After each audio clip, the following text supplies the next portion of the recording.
The Prentice Alsop Heating and Air Coaches Corner, fueled by Donut Country and McDonald's Murfreesboro on FM 101.9 and AM 1450 Murfreesboro, FM 100.5 Smyrna, and streaming at WGNSSports.com.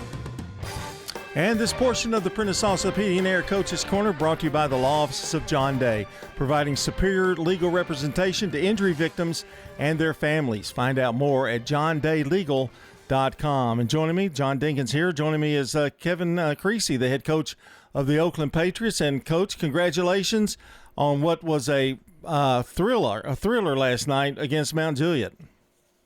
Yes, it was. It was a heck of a game.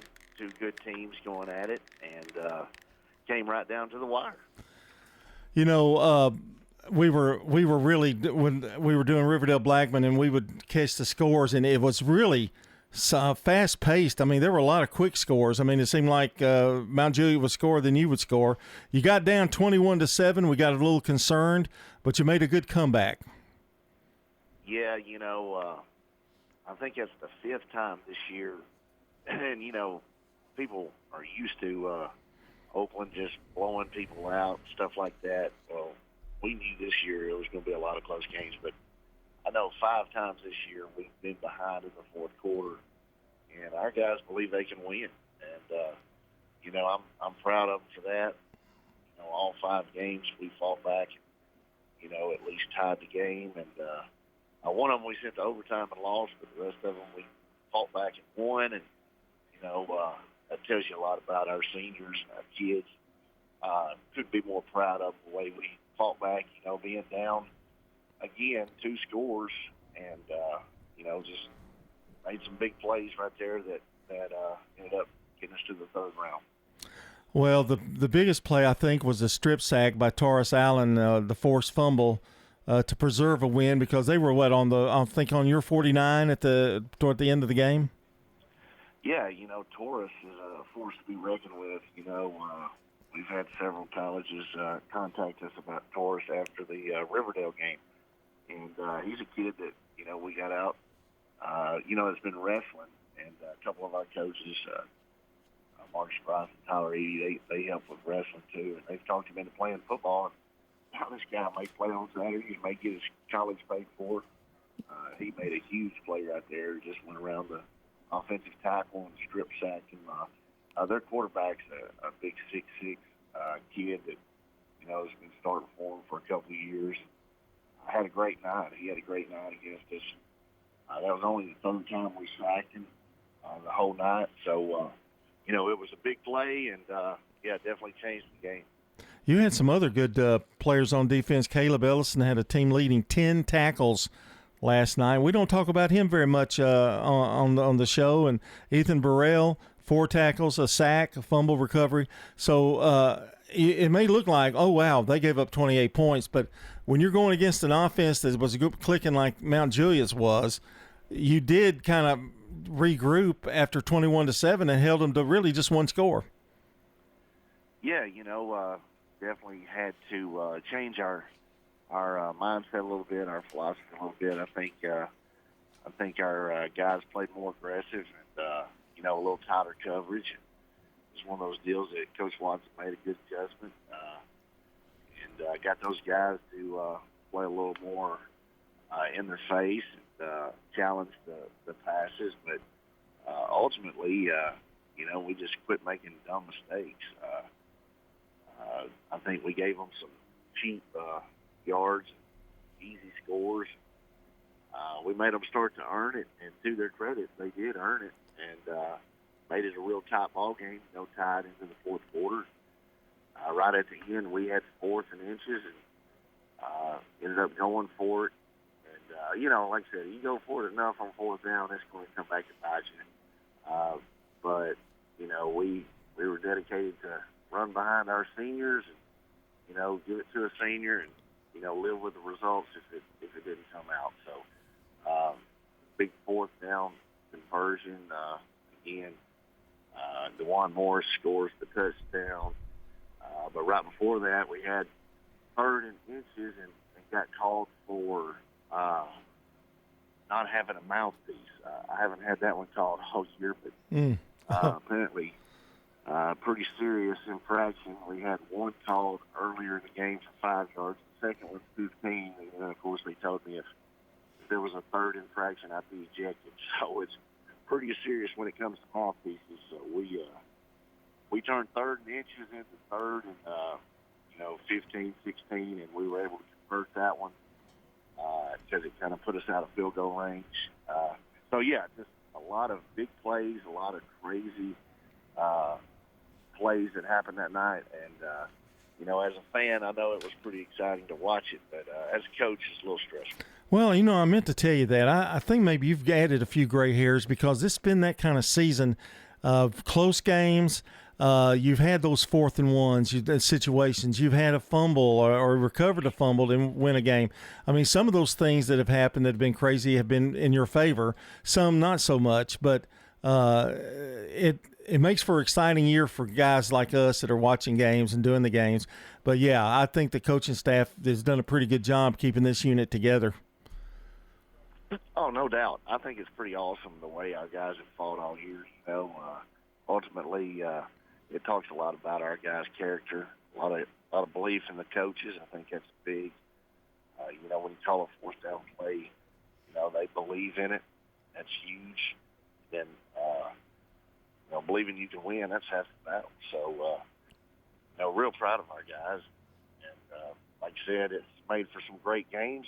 Unfortunately, a lot of people missed it last night. I don't know what the deal was, but Mount Juliet definitely outnumbered our fan base. It was kind of embarrassing, but there was definitely more Mount Juliet fans here than Oakland fans. It wasn't TV or radio, so we can't make that excuse. Yeah. I don't know if they thought it was going to be an easy game or not, but Mount Juliet probably should have finished the season 10-0 and got upset right at the end. So we faced a really good team last night. You didn't waver, but I wanted to mention, Coach, some people. Dwan, and it's been somebody different almost every week for you. Like Tut had it a couple of weeks ago, 220-something yards. Last night, Morris, 24 carries, 228 yards, 4 touchdowns. I mean, it's been a different guy when you've needed that different guy. Yeah, going into the game, I'm sure they thought they needed to, focus on Tut, and I understand completely. And that always opens up somebody else. Real proud of Dewan. He's finally got back to 100%. But, you mentioned Caleb Ellis earlier leading the team in tackles. Well, I'll tell you another reason there's been some big yardage gains is because Caleb Ellison's come over and helped us on offense. Mm-hmm. We've had some major injuries, and unfortunately for Caleb, he got hit outside the tackle box, below the knee, by safety. Point of emphasis this year should have been called a flag, wasn't even called a flag. But, they sure spot a mouthpiece, not in a mouth. They didn't spot one of our best players getting hit below the knee, outside the tackle box. So when he came out, we had to put in a kid that's got a torn ACL. And, he's a senior. Quentin Norfolk hadn't played since week 3. Been trying to get his MCL, kind of repaired a little bit. Get his knee,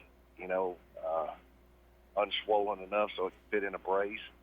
So, here comes a senior that hadn't played since week 3 on 2 torn ligaments out there playing for Caleb Ellison, who got hurt, in a similar fashion. So, again, when you got people that are willing to lay it on the line, when they're injured, today's, generation is oftentimes, seen as a me generation. Mm-hmm.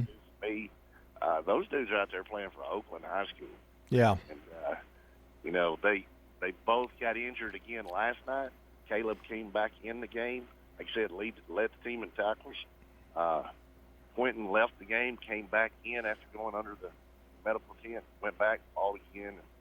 That's just that's what people are missing out on. I just can't believe that there was so many empty seats last night when these dudes are laying it all on the line for Oakland. Well, and they've of course next week they've got another chance to get to be there. You're going to play Riverdale before we go into that conversation a little bit. I did want to talk about Kyler a minute, and I think his maturity and some of the things, he just seems to have kind of flown back into that quarterback with ease, and there's an ease and a calmness over him now, I think, and he's always popping in 100 and some odd yards. Now, doesn't throw the ball a lot, but he does. He's effective. Percentage is good. I know you got to be a little proud of him because, he had adversity last year too. Oh, yeah, real proud of him. He's done a heck of a job of bouncing back from injuries last year, worked his butt off in the offseason, and like I said, he's as comfortable as any quarterback we've ever had here. He's doing a great job of running our offense. We got certain plays where we split him out. I've seen him actually blocking. I thought that was pretty impressive. He kept a naked bootleg that he did all on his own. He called his own number. We ain't even got that in the playbook. He kept it for a big run on third down the other night. We had a little trick play. So he's got a catch. He's blocking. He's out there doing everything he can to win, and that's a senior that's trying to win. He's worked his butt off. Grew up trying to be an Oakland Patriot. It's awesome to see a kid like him have success because he's earned it. He's worked his butt off for it. If he's called upon to catch a pass, he'll catch a pass. If he's called upon to sit on the bench, he'll sit on the bench. If he's supposed to throw it, block, whatever it is, I laugh because he ran in on the punt team against Riverdale one night when we only had 10 on the field. So that's just the kind of kid he is. Yeah, he'll do whatever. That's pretty. That is amazing. No, that's an amazing story, Coach. I don't think I've ever heard that. When you didn't have enough on the field, and he just ran out there to make 11. That's right, and he had a pretty good block. He had pretty good blocks, and so that was, like I said, that's just the kind of people you like to coach. You know what I'm saying? We got a whole bunch of seniors like that that will do whatever it takes. Not worried about who gets the credit. I think you can do a lot of stuff. Have a lot of success when nobody really cares whose name's in the paper. They just want to win, and win is the most important thing. Again, Morris with a great night, and Kyler had a good night. But those quarterfinal games, history has it, are they sometimes the toughest? I know they're all tough, but I'm saying they sneak up on you a little bit because you've been in a few games in the past that they've been pretty tight in those quarterfinals. Oh yeah. I think TSSAA kind of likes it where in the third round guys can match up again because it makes for great crowds. It makes for a great game. Right. A lot of times some of the best teams in the state are eliminating each other in the third round, and that's going to happen this week. We just don't know who it's going to be. But ultimately, when you've got back in the day, it was a Smyrna and a Riverdale, and then 10 years before that, it was Oakland and Riverdale. Yeah. And you got some of the best teams, and they're playing each other in the third round. Makes for a crowded stadium and a great environment. And, oftentimes we've had better environments in the third round than we had in state championship games. Yeah. Because it's, usually a rival school. Usually it's a school, right down the road. And, it makes for a great memory, for these kids that they played in such a big ball game. I mean, there's going to be all kinds of people there Friday night. You've got Riverdale, and you won that game, but that game was much, much closer. You had some late scores to take that game away from the Warriors, but they had a lead in that game, and I would think you're expecting the same kind of stuff coming up Friday. Oh, yeah. That score was not indicative of how close the game was. Riverdale had the lead, had the momentum, really. Momentum's a funny thing in this game. They completely outplayed us for about 3.5 quarters. And like I said, we made a couple plays, but, give those guys credit. They came out with a chip on their shoulder. Last year in the playoffs, it was a tough loss for them. They've been chewing on that for a long time. Like I said, came out, played great against us, but as me and Coach Creasy, always kind of talk about, it's that second time you play that's most important, and I'm sure that's what he's telling his kids. And, of course, that's what we're going to tell ours. Hard to beat somebody twice, so that's why it makes for an interesting matchup every time when it's round 3. Well, we're going to be out there, and I know there's going to be a good crowd, hopefully, for that game.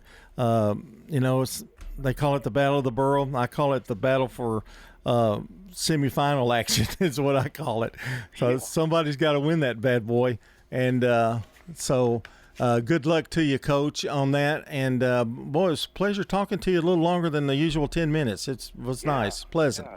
Yeah, no doubt. Yeah. So no matter who goes out, from this weekend on, I think Riverdale or Oakland, whoever it is, goes on the 4th round, they'll represent our county well, because 2 teams that are full of seniors that, definitely want to make some noise in the playoffs.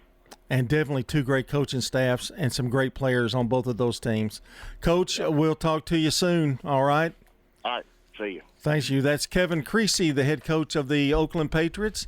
They're going to battle Riverdale on Friday night, and that game will be at Oakland. This portion of the show brought to you by Middle Tennessee Electric, serving our community by providing affordable, reliable, and safe electricity. Online at mte.com. Coming up, it's Ben Caudill, the head coach of the Stewart's Creek Redhawks.